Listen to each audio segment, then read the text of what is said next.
GCA is the best place I've ever taught.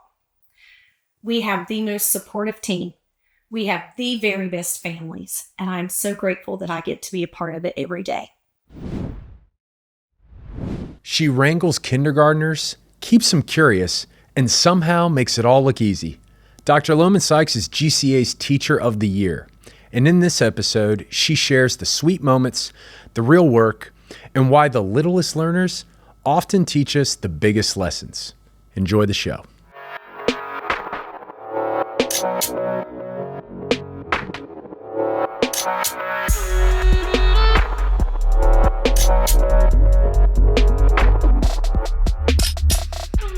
Miss Felicia, thanks for being here. Hootworthy, Teacher of the Year. But we're diving in. First question here. Kindergartners, they're keeping it real, okay? But tell me something like hilarious or just surprisingly wise that one of your students has said to you. So not just kindergarten. Okay. I teach the gifted and advanced kindergarten class. Okay. So I refer to them as my baby geniuses because they are full of questions, observations. They will say hilarious things, not only on the mic, but in the chat. I have kids who are great readers, great writers, even in kindergarten. This past year, I had a student, this just as an example of how they are and what they do. Yeah. So we were talking about sight words, words you have to know by heart. And we got to the word know, K-N-O-W. Okay. And I asked one of my baby geniuses, like, hey, what's that word? He was like, it's no. I said, well, how do you know that? Well, I just know it. I said, but I thought no was N-O. Wait a minute. Then how is this no? There's a K? Why is there a K? So I started to show them some K's and N's are silent. We don't hear them. And I talked about how the letter N has a strong back and K is riding piggyback. We don't hear a K, but we hear the N. So he types in the chat, Miss F, my whole life has been a lie. Because he didn't realize G's and K's couldn't make a sound. Yeah. So it's just little things like that they say on the daily. It absolutely cracks me up. You never know what they're going to say. It keeps you busy. It's like the kids say the darndest things show for you, just real time. Yes. All the time, all the time. And the things they'll write and the things they'll type, it's hilarious. If you ever want to see it, just come visit. Drop into class and we just need to get those recordings. Just watch them. Just clip those recordings. They're amazing. They're the stuff. most precious creatures in the entire world. So a little different from that, what's the best compliment you've received from a student or a parent ever? If you can think of one, or it doesn't have to be the best, but one that touched your heart or was memorable. What's a really nice compliment you've gotten? It's not really a compliment per se, but having students share with me how they have felt. Another one of my kids at the end of this school year, I had given families, I'm not leaving anywhere. I'll still be here. I'm not going anywhere. Here's my phone number. Here's, my email if you need me, blah, blah, blah. So one of my little creatures, baby geniuses. One of my baby geniuses. Yeah. I get a text message from a number that I don't have saved in my phone, and it's a voice. An audio. Voice memo, yes. Yeah, voice audio message. And this is maybe, 2 or 3 weeks after school is out. And he's telling me how I love you so much and I miss you so much and I'm just bored. Can we please come back to school? And you need a Teacher of the Year trophy, best teacher trophy. He didn't know about any of this Teacher of the Year stuff. Sure. But that's what he said. And I also I was talking with Kay Shepard. She is the paraprofessional in my class, and she is phenomenal. I wouldn't be in this chair if it weren't for her. Yeah. Because we are such a team. Yeah. And we are together. And it's if she's out that day, I feel like I'm missing an appendage. So with that, what first drew you to teaching then? you picked younger students. Oh, they're so fun. So why teach in the first place? And then why'd you decide to go that route? Okay. So I thought I would be an attorney and started undergrad and hated every bit of it. And I thought, this is not for me. Not for you. But I was also musically inclined, vocal performance, piano performance. So I was a double major. And I was working with one of my piano professors, just talking about, this is not it. And she said, have you ever thought about teaching? Like, I think you might be good at it, and I think you might like it. So maybe you should take an education course next semester and just see. Huh.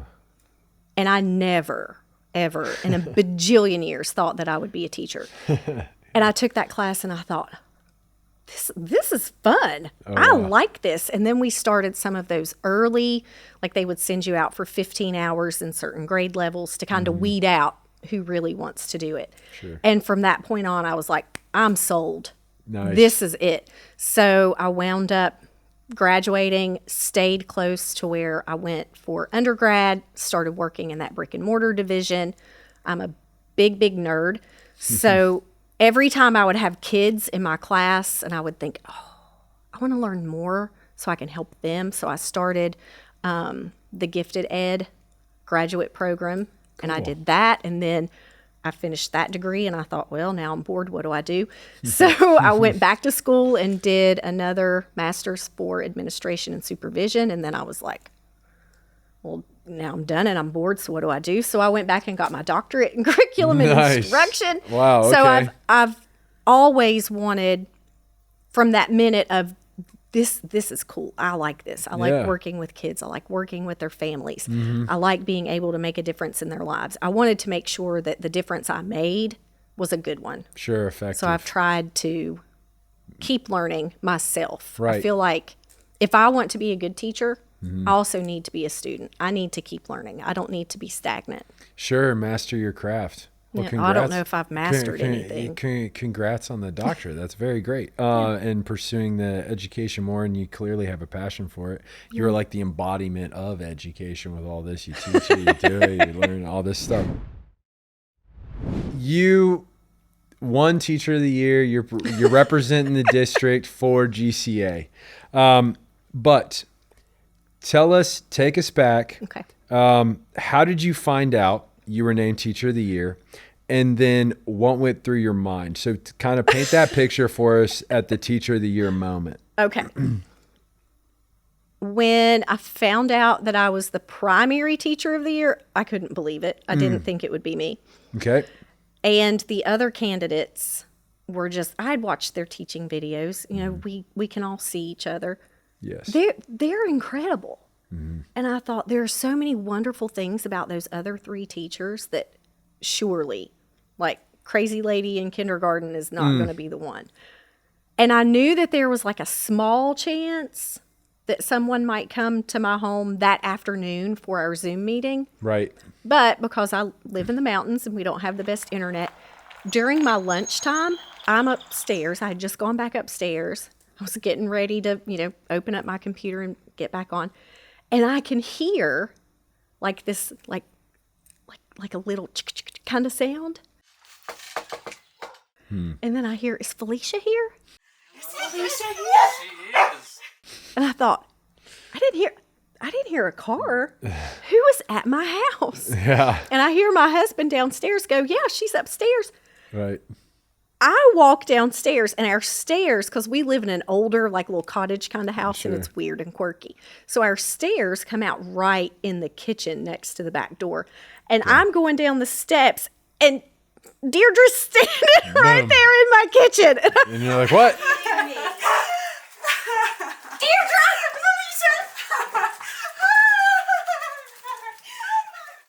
You had no expectation. Absolutely shocked. Shocked, surprised. I was shocked. I'm still shocked. Like, I cannot believe that that people. That just blows my mind. Sure, because I was absolutely flabbergasted. Because the way the format works is we had a primary, an elementary, a middle and a secondary, a high. So we had 4 teachers, and then those 4 teachers went up against each other to represent the district. Yes. And then you were like, no way am I getting There's no this. way. And then boom, it's you, Deidre's in your kitchen. She's in my kitchen at lunchtime. Yes. Absolutely shocked. Couldn't believe it. Couldn't believe it. And then that, like, whatever. And so I come in, and Maria has the camera to record it. And I think I just stood there with my mouth open the whole time. But it shocked. And what did this mean to you winning this award, like professionally and personally? Like, you know, you're shocked about it, but like, what did it mean to you to win this? Oh my gosh. I think I'm a good teacher. I think I'm okay with what I do in the classroom. And I feel like I make a difference with my kids, and I feel like my kids know that I love them, and my families know that I love them. But to see my colleagues recognize that, Yeah. that's just humbling and touching and Powerful. yeah. Yeah. To say, you know, I'm not the best teacher. I'm not on my game 100% of the time, and there are times when my little kiddos get the best of me, and I'm like, oh, regroup. Sure. And there are days when I'm like, that didn't go the way I wanted it to go. Sure. But to see we that are they can our see worst it. critics, you Yeah. know? You know, But to toughest see that critics. somebody else could, just from a video of me teaching, or from, you know, people who like MTSS are coming in, or, you know, behavior specialists or administrators, if they're popping into my class and they see just little glimpses, but they can see how much I love my kids. I'm very grateful. Very grateful. If your students could give a Teacher of the Year speech this year, what do you think they'd say about you? Oh my gosh. Like, what would they say? Like, Miss Felicia, blah, blah. Like, what do you think they'd say about you? It is hard to tell. I think they would say she loves me, because I tell them this all the time. Sure. We do not leave without, I use sign language with my kids yeah, a yeah. lot. And Yeah. we, they know every single day. I love you. I love you. I send them lots of things in the mail, so they get little treats and treasures and things. And Oh, that's cool. they send things back. Like, I have a painting on my wall that one of my students did. No way. It's beautiful. That's awesome. So I feel like they would say, oh, she loves us. But then they would also talk about crazy things I do. Like, we were talking, some of my colleagues and I, we were talking about, we do Fun Friday in my class. And it's not that we're not teaching something. It's like we give it a little theme, like bring your favorite stuffy or favorite color Friday. And they learn from the beginning of the year that Miss Felicia's favorite color is rainbow, because I can't pick. I love them all. And when we have favorite color Friday, I pretend that my camera's broken. And then we're like, oh, let's see if we can fix it. Because I'm dressed in the most crazy, colorful, mismatched, but I have this bright pink, like burn your retinas pink wig. There you go. And when Miss Felicia comes on camera, Why didn't you wear she it has today? the pink wig. I mean, where is it? Come on, go get So it. they love the pink wig. We always have like little songs and things that there are things that I just make up for them to be able to remember. Like, we sing a song about a noun and that I've just created in the shower, you know, Sure, something sure. pops in my head. So I think my kids would talk about that. I think That's they would awesome. say the silly stuff that I do. They'd have all the silly things to say. Oh yeah. Yeah. So what do you think is something that people don't realize about teaching younger students, like the kindergarten or first grade? Like, what do you think is something that people don't realize? I don't about think teaching? people realize the potential those kids have. I think you either fall into one group or the other if you're not an educator. And sometimes educators, they either think, oh, they're little. That's got to be so easy. I'm like, have you ever taught a little person how to read and comprehend and function in the world? And then there are some people who are like you have lost your mind. When I meet someone new and they're like, oh, what do? I teach gifted kindergartners online. Yeah. I'm like, wait a minute. What? They're like, that's a thing? That's a thing? Yeah. What? So they're just, they are so full of, they're just magical. They really are. They're magical little people. And with these students, what is your favorite part about helping them grow? What would you say? Like, what's your favorite part about it? Either as learners, as people, like what? Seeing when they are proud of themselves. That's awesome. When they're like, oh, look what I did. And it could be academically. It could be anything. You clearly pour yourself into your job, your students, your families. What do you do outside of the classroom to recharge though? How does Miss Felicia recharge after all the pouring? Like, what is your favorite thing to do to research? I like to play outside. Yes. Okay, so we have a little farm. We have animals. Okay. Love my animals. I love to garden. Flowers, herbs, vegetables, you name it. We do it. Cool. I love to hike and backpack and camping and things like that. Yeah, I love being outdoors. That's my awesome. favorite. And in this garden, do you eat the food you garden? Okay. And yeah. And is it just for you, or do you like go out and you give it off to your neighbors and all this stuff? Well, right now we used to be farmers market vendors before COVID, but now it's just like I've scaled back what I'm planting, and then we just kind of keep it for us, freeze it, preserve it, can it, and then share with some neighbors. So the great outdoors, Miss Felicia. Yeah, Miss Felicia likes to play outside. What would you say your students have taught you over the years? Oh. You've taught them so much, obviously, but what would you say your students have taught don't you? ever give up on yourself. Ever. And don't think of yourself too seriously. Don't take yourself too seriously. Don't think of yourself in a way that's negative or serious. Just try to always have some sort of light and positivity in the day. I love it. Don't give up and don't take yourself because they're so resilient. Yes. If these little people can be that resilient, I can too. That's huge. And I think that's something a lot of people forget is how resilient children actually are. They really are. That's huge. So before you leave, Miss Felicia, who do you want to shout out? I know you've talked about your parapro. Gosh. And I know we can't be here for the next 45 minutes listening to all these people you're shouting out, but who I know on the spot, who do you want to shout out that I know that you have impacted you? Oh my heavens. Like all of our primary team, our primary administrators, they're amazing and incredible and so supportive. Kay, my parapro, I need to scoot over so she can sit with me. My co-teachers in kindergarten, we have the best kindergarten team.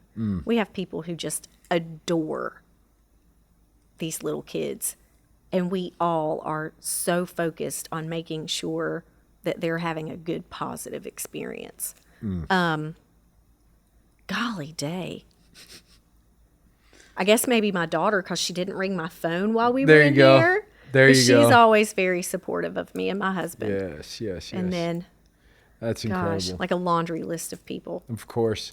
Well, Miss Felicia, again, we super appreciate you coming on the show. We look a little different right now. We're here at PD, so we're getting to do this, kick off the year with you with our Teacher of the Year, but also professional development. That's why our studio looks a little bit different. Yeah, it looks a little different, but we're excited that we were able to do Hootworthy here during professional development. You're gearing up for the new year. Yes, I know we're super excited. Super excited. I can't wait to see the big things you're doing, but congrats again on the Teacher of the Year. That's huge. Can't wait to see what else you have going on with you, but stay Hootworthy. Absolutely. Thanks, Miss Felicia. You're welcome.